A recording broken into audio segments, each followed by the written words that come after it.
তোমরা বিশ্বাস করবে না, মাত্র 10 মিনিটে এই দারুণ লোভনীয় মিষ্টি দই জমিয়েছি। মিষ্টি দই এইভাবে বানালে এতটাই সুস্বাদু হবে যে দোকান থেকে আর কোনোদিন কিনে খেতে মন চাইবে না। আর তোমরা জানলে তো অবাক হবে, মাত্র 500 ml দুধ দিয়েই 1 কিলো মিষ্টি দই বানিয়েছি। আর এই দই বানানো খুবই সহজ, খেয়ে মনে হবে অমৃত। চলো তাহলে আজকের এই দইয়ের রেসিপিটা তোমাদের সঙ্গে শেয়ার করে ফেলি। মিষ্টি দই বানানোর জন্য একটা কড়াই গ্যাসের ওপর নিতে হবে। কড়াইয়ে 500 ml দুধ নিয়েছি, মানে 1.5 গ্লাস মতো দুধ আছে। এই দুধটা প্রথমে ভালো করে জাল করে নিতে হবে। এবার চুলোর ফ্লেম একদম কমিয়ে দিয়ে 1 কাপ গুঁড়ো দুধ অ্যাড করতে হবে। দই বানানোর সময় অবশ্যই গুঁড়ো দুধ অ্যাড করার চেষ্টা করবে। গুঁড়ো দুধ দেওয়ার কারণে এই দই খেতে খুবই সুস্বাদু হবে আর খুব সহজে এই মিশ্রণটা ঘন হয়ে যায়। এবার 3টি এলাচ দুধের মধ্যে অ্যাড করে দিয়েছি একটু ফাটিয়ে নিয়ে। যদি মিষ্টি দইয়ের মধ্যে এলাচের ফ্লেভারটা পছন্দ না করো, না দিলেও হবে, আমার খুবই ভালো লাগে তাই অ্যাড করেছি। 2 মিনিট জাল করে নিয়েছি। এবার চুলো থেকে নামিয়ে রেখে দিচ্ছি।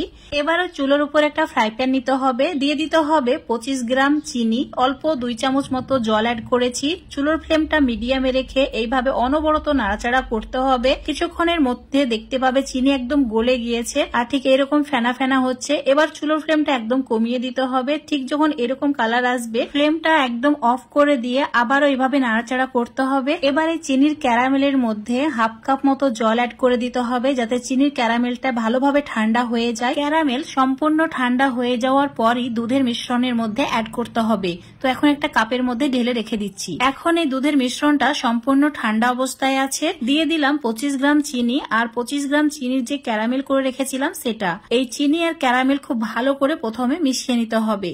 এই সময় চুলোটা একদম অফ করা আছে। তো ভালোভাবে যখন মেশানো হয়ে যাবে, তারপর চুলোটাকে অন করে দিতে হবে। এখানে 500 ml দুধের জন্য 50 গ্রাম চিনি ব্যবহার করেছি। মিষ্টি দইয়ের মধ্যে মিষ্টির পরিমাণটা যদি বেশি খেতে চাও, চিনির পরিমাণটা বাড়িয়ে নিতে পারো। যদি মিষ্টির পরিমাণটা কম করতে চাও, তাহলে চিনির পরিমাণটা কমিয়ে নিতে পারো। মিডিয়াম টু হাই ফ্লেমে ভালো করে জাল করে নিয়েছি, অনেকটাই ঘন হয়ে গেছে। এবার এই মিশ্রণটা সম্পূর্ণ ঠান্ডা করে নিতে হবে। এবার দই জমানোর জন্য লাগবে দই বীজ। এখানে আগে থেকে মিষ্টি দই ঘরে বানিয়ে রেখেছিলাম, সেটাই আমি 2 চামচ নিয়েছি। তোমরা দই জমানোর জন্য দোকান থেকে অল্প পরিমাণে দই কিনে নিয়ে আসবে, সেটা দিয়েই অনেকটাই দই জমিয়ে নিতে পারবে। টক মিষ্টি যে কোনো দই হলেই হবে।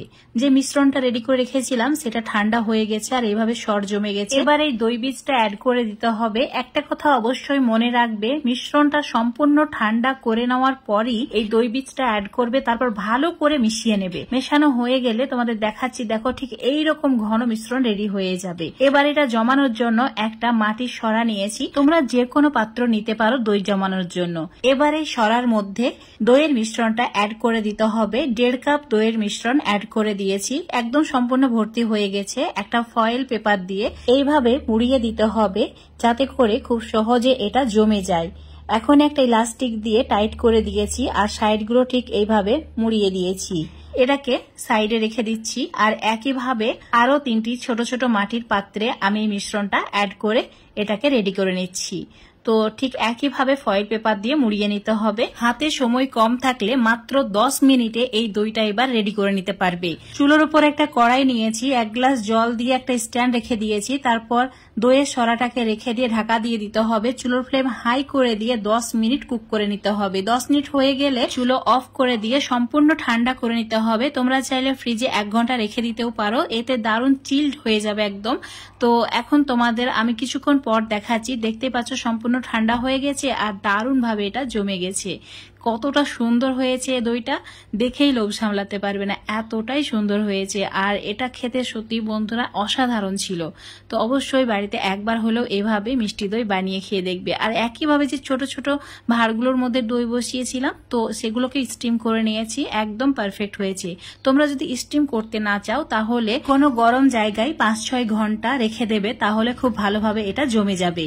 তো দেখতেই পাচ্ছ কতটা লোভনীয় হয়েছে। অবশ্যই বাড়িতে একবার ট্রাই করে দেখবে। আর এতটাই মজার হয়েছে যে মুখে দিলে একদম গলে যায়। বাড়িতে ছোটখাটো অনুষ্ঠান হলে নিজেই যদি এইভাবে মিষ্টি দই বানিয়ে সবাইকে পরিবেশন করো, যে খাবে সেই প্রশংসা করবে। তো আজকের এই মিষ্টি দই রেসিপি যদি তোমাদের ভালো লেগে থাকে, অবশ্যই লাইক, শেয়ার, কমেন্ট করে দেবে।